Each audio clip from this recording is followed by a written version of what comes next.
Hola amigas y amigos de México Unido. Nos ganaron la presidencia de la República de una manera muy tramposa, pero eso no significa que eliminaron a las y los mexicanos que hemos estado dando la batalla. Eso significa que tenemos que redoblar los esfuerzos. Aquí nadie debe sentirse derrotado. Primero que nada, porque somos una ciudadanía fuerte. En el 2018, cuando empezó López Obrador, que ni siquiera había tomado poder, un grupo muy pequeño de ciudadanos empezamos a dar esa batalla y nos enfrentamos con un gran poder. Hacíamos diferentes manifestaciones, diferentes acciones. Cuando intentó, bueno, más bien cuando iba a quitar el Naim, que finalmente lo logró, cuando hacía todas sus consultas ciudadanas, antes incluso de tomar el poder, y nosotros ahí estábamos sin saber a qué nos enfrentábamos y éramos, insisto, muy poquitos.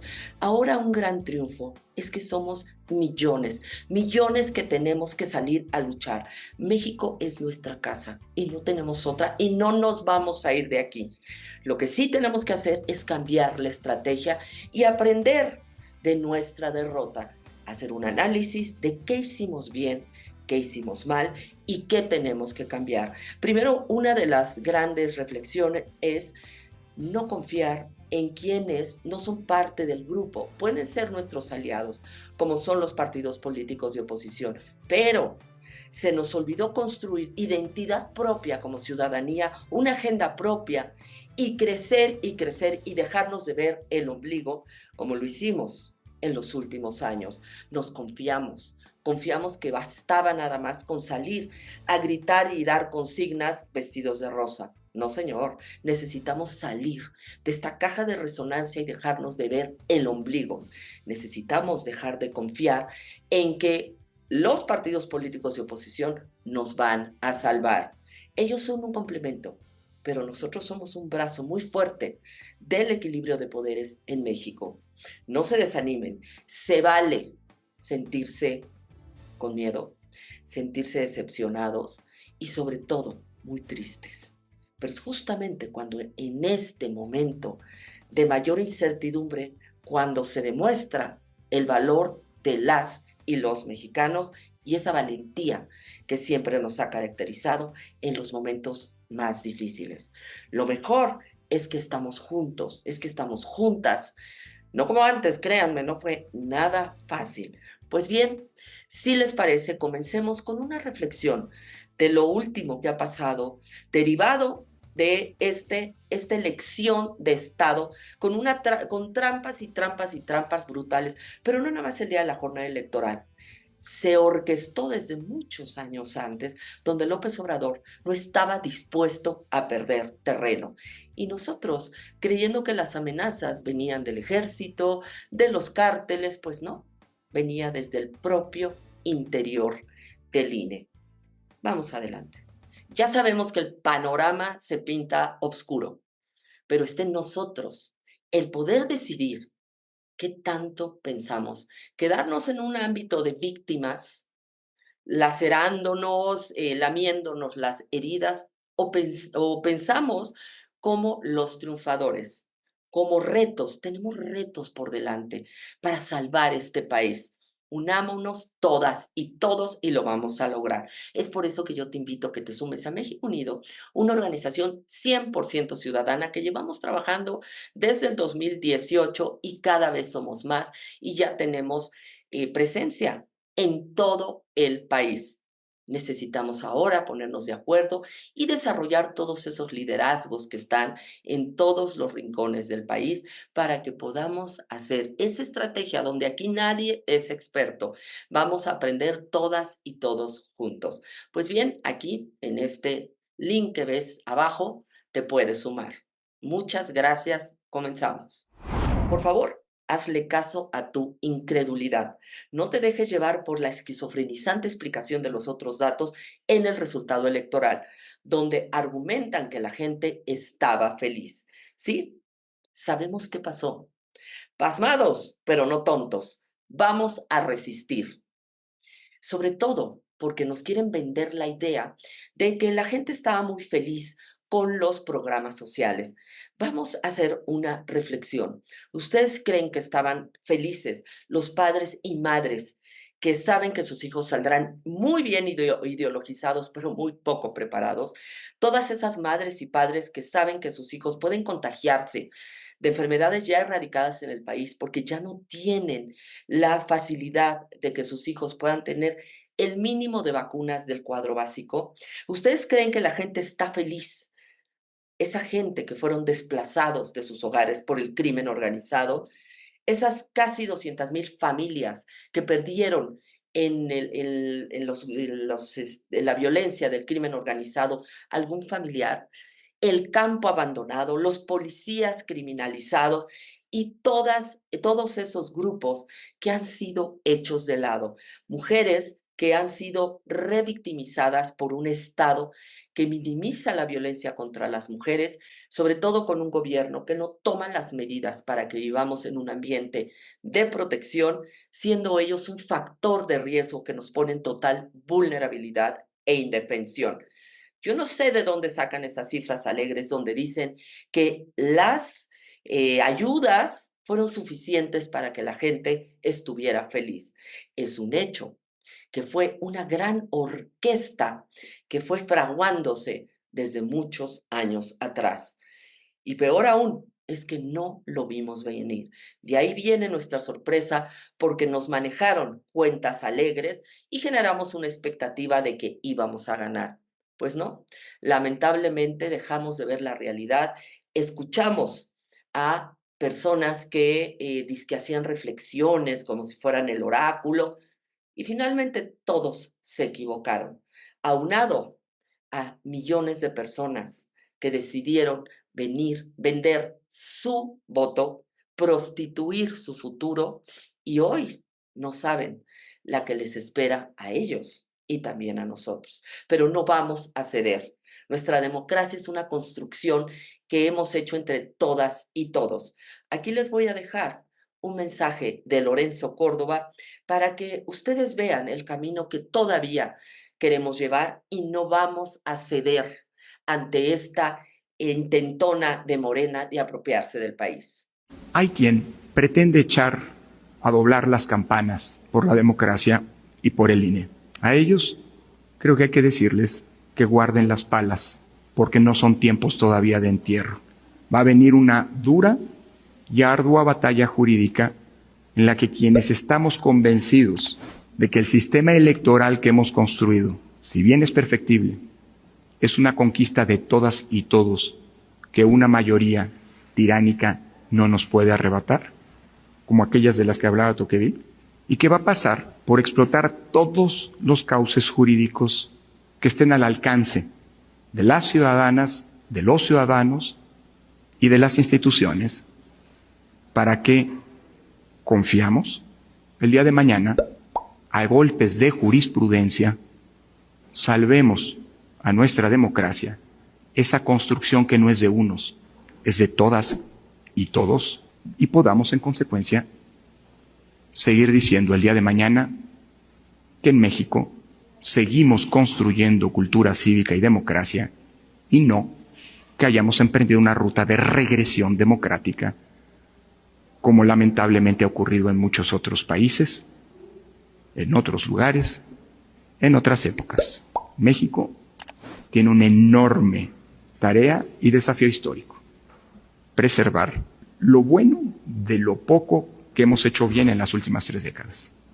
Construir un sistema democrático en donde somos las y los ciudadanos, con nuestro voto libre, emitido en elecciones auténticas, por autoridades autónomas del poder e independientes de los legítimos, sin duda, intereses de partido, quienes decidimos quiénes nos gobiernan y nos representan, quienes decidimos si quienes nos gobiernan lo hacen bien o merecen irse a su casa. Esa es una conquista democrática que no podemos, corrijo, que no vamos a permitir perder. No pensamos dejar de denunciar que vivimos una profunda elección inequitativa, que el presidente López Obrador violó sistemáticamente la Constitución, la ley electoral y que el INE no lo sancionó con energía, renunció a exigir equidad electoral. Así lo afirmó Guadalupe Acosta Naranjo, quien ha estado dando la batalla desde el INE como representante del PRD ante este organismo. Ahora bien, el INE es árbitro. No solo instala casillas y cuenta votos. El INE es árbitro. Y ahí sí, amigas y amigos, permítanme decirle que el árbitro no tuvo ninguna tarjeta roja, puras tarjetas amarillas. Y si tú le sacas 50 tarjetas amarillas al gobierno de la República y no quieres sacar la tarjeta roja, ese jugador le sigue pegando patadas en la espinilla al que quiera, porque sabe que jamás vendrá una tarjeta roja. Y eso fue lo que vivimos en este proceso. Y por eso, a pesar del resultado electoral que es amplio, yo no puedo, ni quiero, ni voy a dejar de repetir que vivimos una elección con profunda inequidad, que no se lava con la jornada electoral del domingo, porque no solo hay que preocuparnos cómo salen los votos de las urnas, sino cómo entran los votos a las urnas. ¿Y qué pasa previo a que llegue el día de la jornada electoral? Hay que evaluar, una cosa es jornada electoral y otra cosa es un proceso electoral. Y la evaluación tiene que ser integral. Ahí, amigas y amigos, con el cariño y respeto que le tengo a esta institución, que la he visto muy de cerca durante muchos años y que la quiero, igual o más que lo que ustedes seguramente la quieren, faltó ser árbitro y tomar decisiones que otras instancias y otras mesas tomaron en su momento para exigir que hubiera equidad y democracia en los procesos. Ahora, con esa reforma, lo que se pretende es que una mayoría electoral se apodere del árbitro. O sea, lo que ya tuvimos en este país, un órgano que tenía un secretario de Gobernación o tenía representación proporcional de los partidos con derecho a voto en la mesa. Eso será un profundo retroceso el que vamos a vivir. López Obrador está usando un triunfo en las urnas para poner fin a la democracia liberal. Estamos regresando a los tiempos de un presidente con poderes absolutos. Es el sueño del 2006. Que se vayan al diablo las instituciones. Ricardo Pasco nos dice en su artículo, los británicos votaron por un cambio radical, Brexit. Ahora lo lamentan diciendo que no sabían de todas sus consecuencias. México votó por un cambio de régimen y rechazó el sistema de alternancia constitucional. Morena inmediatamente anunció que procederá a aprobar el Plan C, eliminando la Suprema Corte de Justicia. Quitará plurinominales, militarizará la Guardia Nacional y quitará todas las instancias fiscalizadoras. El régimen morenista concibe eventualmente eliminar el Congreso y crear una Asamblea Nacional parecida al modelo cubano y propondrá una nueva constitución. Para lograrlo, debe tomar la mayoría absoluta del Congreso, aunque sea ilegal. Luego entonces, Sheinbaum inaugurará su gestión con un acto ilegal sobre la representación de Morena en el Congreso. La reacción de los mercados y del mundo fue de reprobación. El peso se devaluó y hubo una moderada fuga de capitales. De seguir por ese camino, habrá crisis económica en México. La oposición propuso la alternancia y el respeto al orden constitucional. El voto popular dijo no. Quiere un régimen autoritario como el que propone López Obrador. México entró al túnel del tiempo, un profundo error, como los británicos con su Brexit. Por favor, chequen ustedes el por qué Guadalupe Tadei está tan comprometida con Morena. Sus familiares son parte de la nómina de este partido. Y justamente, aunque pensamos que Tadei pues no le daba la capacidad, pues sí le dio la capacidad para ser complaciente con lo que Morena le pidió. Hacer una elección cargada de errores, no solo en la tecnología, sino también en la organización. Terrible cómo se organizaron estas elecciones, que dio lugar a las trampas que vimos en todas las redes, constantes videos y una gran evidencia de los errores, entre comillas, o de las complicidades del INE con Morena.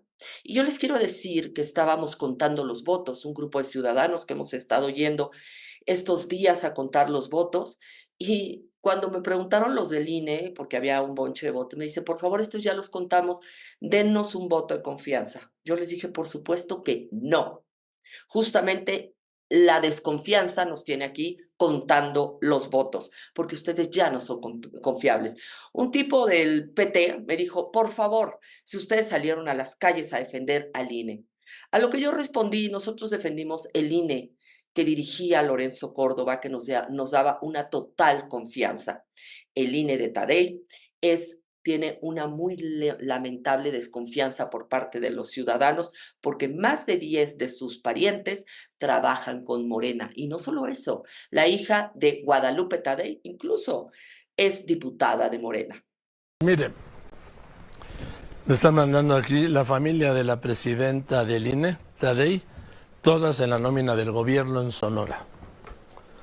A ver, Pablo Daniel Tadei, hijo, es director de la empresa esta que inventó el presidente López Obrador, Litio MX. Ivana Celeste Tadei Arriola, hija, diputada local de Morena. Jorge Carlos Tadei Arriola, hijo, director de la CONAMP, allá en Sonora. Guadalupe Tadei Zavala, prima hermana, presidenta del Instituto Sonorense de Transparencia. Luis Rogelio Piñeda Tadei, sobrino, director del Centro de Investigaciones Parlamentarias del Congreso. Jorge Francisco Piñeda Tadei, sobrino, encargado de nómina del Instituto de Becas y Crédito Educativo de Sonora. León Fernando Peña Tadei, sobrino, secretario escribiente en el Tribunal de Justicia Administrativa Local.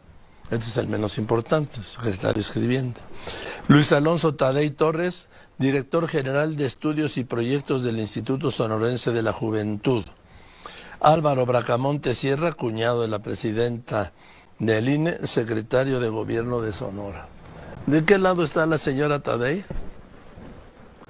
¿Quién tiene el control de la señora Tadei? Pues Alfonso Durazo, el gobernador de Sonora. Y sigue Morena buscando los diferentes huecos en la ley para buscar una sobrerepresentación en los diferentes congresos, no solo en el Congreso Federal, sino también en los congresos locales, para poder hacer con las leyes lo que le dé la gana también en los estados, ya que en el Instituto Electoral de la Ciudad de México están haciendo la burda maniobra de cambiar el acuerdo de asignación de diputaciones de la Ciudad de México para beneficiar cínicamente a Morena, ya que lograron pasar por encima de la voluntad popular y la Constitución en esta entidad. A través de un fraude a la ley obsceno, el Instituto Electoral de la Ciudad de México le quitó 5 diputados plurinominales a la oposición para regalárselos a Morena. A pesar de que los ciudadanos le dimos el 47.2% de los votos a la oposición, solo tendremos el 35% de representación. Es inaudito ver cómo están doblando a los órganos electorales. Un reconocimiento y agradecimiento a las consejeras Erika Estrada y Carolina del Ángel Cruz, que defendieron la ley y lo correcto. Así la nueva democracia obradorista, un ejemplo de las distorsiones de la sobrerepresentación que hace años debió desaparecer, pero ahora recobra fuerza con Morena. Lo que nos espera, muy mala señal de autoritarismo que está dándose y lo que veremos más adelante. Primer choque entre Sheinbaum y López Obrador. Mientras ella trataba de apagar el fuego por el nerviosismo financiero, el presidente le echaba gasolina. Aquí Loret nos explica cómo se está dando la transición no tersa. Hoy fuimos testigos del primer choque entre Claudia Sheinbaum y López Obrador. Sheinbaum tratando de apagar el fuego y López Obrador echándole gasolina. El resultado, el dólar ha subido 8% en 5 días. Esto es muchísimo. 8% desde que se anunciaron los resultados de la elección. Y Claudia Sheinbaum ganó con mayoría calificada en la Cámara de Diputados para cambiar la Constitución en automático. El temor de los inversionistas, el temor de los mercados es el llamado Plan C, el plan de López Obrador y Sheinbaum para acabar con el INE y la Suprema Corte. Son tales el miedo y la incertidumbre, porque este camino implica dañar a la democracia mexicana, que ya al superpeso lo mueve hasta un personaje de quinto nivel en el escalafón de poder de Morena, como Ignacio Mier, el coordinador de los diputados. Él salió ayer a decir que el plan C se aprobaría en septiembre y tan pronto lo dijo, se empezó a disparar de nuevo el dólar.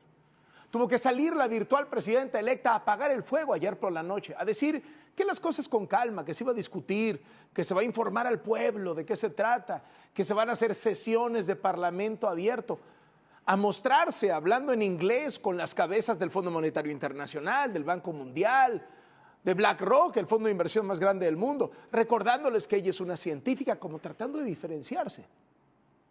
Pero todo el hielo que le quiso poner Claudia Sheinbaum al asunto, llegó López Obrador y lo derritió en la mañanera, salió a incendiar la plaza, a decir que las reformas contra el INE y la Corte van, que nada de que luego, que marcha atrás, no. Y otra vez se disparó el dólar. 45 centavos de un jalón hoy en la mañana. La bolsa cayó casi 3% solo hoy por los comentarios de López Obrador. El presidente descomponiéndole todo a la virtual presidenta electa. Le está dejando un polvorín. Le está dando trato de opositora, como si hubiera ganado Xóchitl Gálvez. Pero es Claudia Sheinbaum, es su candidata, es como su hija.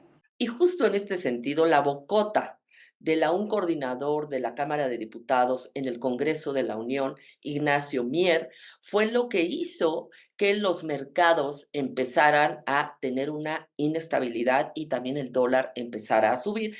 Y es a lo que nos referíamos con que López Obrador, mientras Claudia trataba de apagar estos incendios, López Obrador trataba de echarle más gasolina. Le encanta a López Obrador estar en gran controversia. Es así como el aún coordinador de Morena en la Cámara de Diputados, Ignacio Mier Velasco, anunció que las reformas constitucionales del presidente López Obrador serán discutidas y votadas a partir del 1 de septiembre. En conferencia de prensa, Mier Velasco, también senador electo, recordó que el presidente López Obrador presentó 18 reformas a la Constitución, más de 54 iniciativas que comprenden 54 reformas a diferentes apartados de la Constitución. En total, el 5 de febrero pasado, el presidente presentó 20 iniciativas, entre las que destacan los cambios al Poder Judicial y electorales, además de la desaparición de órganos autónomos. Sobre la reforma judicial, Ricardo Monreal, coordinador de Morena en el Senado, adelantó que los legisladores electos de la llamada Cuarta Transformación hablarán con la doctora Claudia Sheinbaum y tomarán decisiones. Esta fue una manera de brindar un poco de estabilidad a lo que hoy está generando una terrible incertidumbre al interior y al exterior del país. Y esto que les vamos a mostrar, lamentablemente se ha vuelto pues un paisaje normalizado en la cotidianidad de millones de mexicanos. Y como ustedes pueden ver, no son civiles huyendo de los terroristas de Hamás.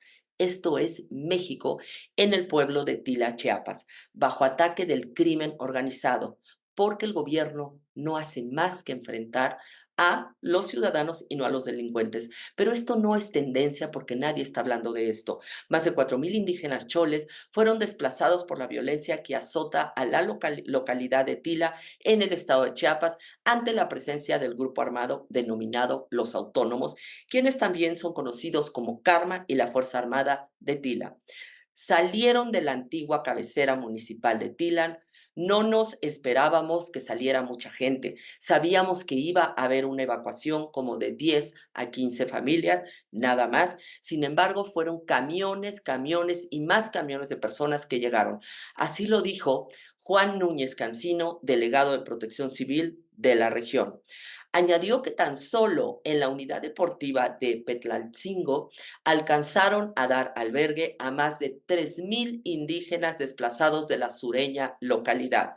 El delegado detalló que muchas de las personas desplazadas no se contabilizaron porque se refugiaron en casas solidarias en Tumbalá, Yajalón, Cebanilla, Ocotzingo y Comitán, en el mismo estado de Chiapas. Otros más, abundó, se fueron a la ciudad de Tuxtla Gutiérrez y a San Cristóbal de las Casas, así como a Cancún, en Quintana Roo. En este momento prácticamente Tila está abandonado, lamentó el funcionario. El éxodo de las familias se da luego de que los pobladores vivieran casi 5 días atrincherados en la zozobra y el terror, inundado por los grupos delincuenciales. Y las Chiapas están pidiendo ayuda a las fuerzas federales. Hay personas heridas, fallecidas, mujeres abusadas sexualmente, y no veo a todos esos pro-Palestina pidiendo ayuda y exigiendo a López Obrador ponga alto a estos actos inhumanos. Yo quisiera ver a todos esos estudiantes de la UNAM que hicieron paro perjudicando a todos sus compañeros por una guerra que está muy lejana, haciéndose de la vista gorda y cerrando los ojos ante la criminal situación que están viviendo ciudadanos mexicanos, familias enteras desplazadas. Pero eso sí, de eso no hablan. Candilitos de la calle. Un total de 102 defensores del medio ambiente han sido asesinados durante el gobierno de López Obrador, que inició el 1 de diciembre de 2018 y que cerrará el próximo 30 de septiembre, informó en el Día Mundial del Medio Ambiente el Centro Mexicano de Derecho Ambiental. Así, en 2018 se registraron 21 agresiones letales, una cifra que bajó hasta las 15 para 2019. En 2020 se elevaron 18 y para 2021 la tendencia a la alta continuó con 25 casos que se redujeron a 24 en 2022. Solo en el año pasado se reportaron un total de 123 agresiones hacia este colectivo, 20 de las cuales fueron letales. Estos datos convierten a México en uno de los países más letales del mundo para ser ambientalista, junto a Colombia y Brasil, según la organización Global Witness. La construcción del Tren Maya ha fragmentado y alterado uno de los ecosistemas más importantes del mundo, que fue decretado Área Natural Protegida en el 89 e inscrita en 2002 como Patrimonio de la Humanidad en la lista de la UNESCO. La Reserva de la Biosfera de Calakmul, a finales de 2022, el ejército inició la devastación de esta selva cuando el presidente Andrés Manuel López Obrador ordenó la construcción del tramo 7 del Tren Maya, que conecta a Chetumal, Quintana Roo, con Escárcega, Campeche. En el acceso a la zona arqueológica de Calakmul se construye desde hace 2 años una estación del Tren Maya y un hotel con 144 habitaciones, lo cual ha ocasionado la tala de miles de árboles en una región que era considerada núcleo de la reserva. Calakmul es uno de los territorios con mayor biodiversidad del país. Aquí habitan 80% de las especies vegetales de toda la península de Yucatán, 350 especies de aves y es refugio de casi 100 especies de mamíferos, algunos en peligro de extinción. Son las bondades de la construcción del Tren Maya. Pues muchas gracias, así llegamos al final y recuerden, nada está perdido mientras nosotros nos mantengamos en la lucha. Solamente se derrota a quien ha dejado de luchar. No sé quién lo dijo, pero qué razón tenía. Y aquí vamos a seguir en México Unido haciendo ciudadanía. No nos dejen solos, por favor, porque solos no podemos. Necesitamos de ti, necesitamos de tu familia, necesitamos de tus amigos. Por favor, no nos avienten toda la responsabilidad de salvar a México. No tenemos las respuestas y no podemos solos. Aquí seguiremos con las conferencias, con los resúmenes informativos, pero sobre todo con una gran comunicación en redes y una estructura territorial que tenemos que hacer crecer para hacer ese contrapeso ciudadano a esto que hoy se vislumbra bastante complejo. Muchísimas gracias y que tengan una muy linda semana.